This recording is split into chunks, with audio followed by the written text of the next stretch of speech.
The Techno Codex. Book 2, The Marked Khan. Chapter 4 Flings Are Friends. As witnessed and transcribed by Lesser Priest Chut, Gray of Cloak Sector 3 exiled. We had fled the stone hail, fled the jeers and cries, fled the false Khan's iron lungs and his praise of chains. We were less than a dozen now, broken, cut, bleeding. The marked Khan barely walked, supported between two warrior priests. His glow was faint, flickering like a spent torch. Then suddenly from the underbrush of Sector Wild Theta, a goblin appeared, but not like us.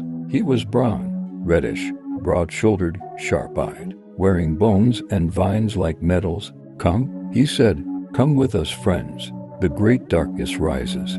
You must gather with the Flings. The only safe place is below." And somehow we followed. We entered the jungles. No map, no code markers, only overgrown paths and the sound of massive bugs grinding through the heat. Eventually, the vines thinned and the land dropped. A cave mouth opened before us like a wound in the world.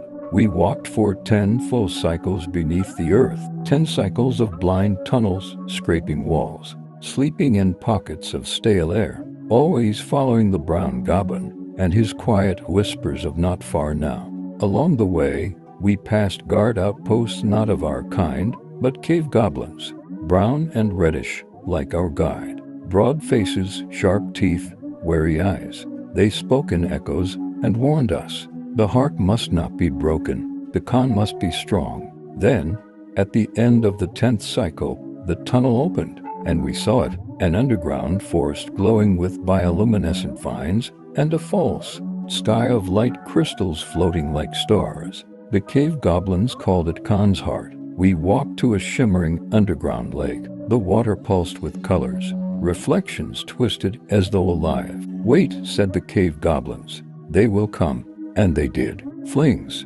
dozens of them, waddling from the shadows, laughing, waving, gurgling joyfully. "He has come, the marked one. We have waited long." Then they did something I will never forget. They scooped water into their webbed hands, whispered to it, and shaped it into floating orbs of breath. They placed these over our heads like crowns. We could breathe in the lake. We swam, followed them for a long time, past glowing coral, singing stones, and the bones of old sea beasts. Eventually, we surfaced in an air pocket inside a temple of stone and root. There, we met the Elder Fling. He fed us, he healed the marked Khan, and he showed us the shrine.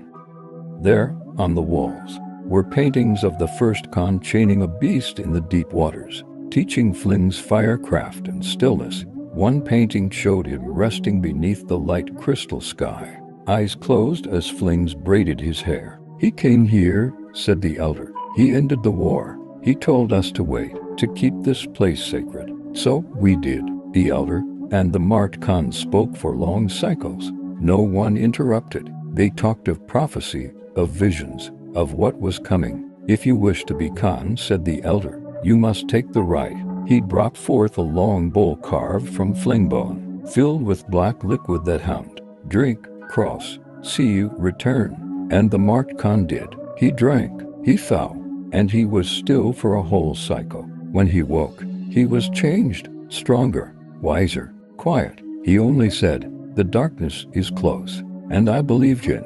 Correctional Addendum. Techno Lord Obelus Override Commentary. Tier 3 Excess. Absolutely not. Flings are not friends. They are unregistered food class creatures best served, grilled or pressed into protein rations. The idea that they perform water magic or house temples underground is what we in the Codex review chambers call nonsense.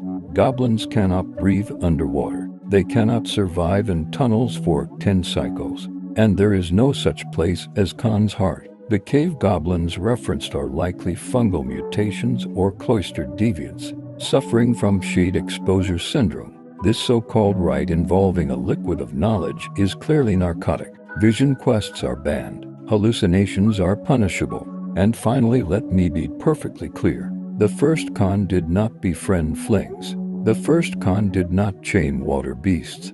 And the marked one did not grow strong from prophecy juice. He had goblin mind rot and was easily swayed by amphibians. This chapter is fiction, spread to undermine certified goblin unity under your true Khan. Obelus sees, Obelus corrects, Obelus ends. Leave a like, comment, and subscribe. Don't dive too far into the dismal.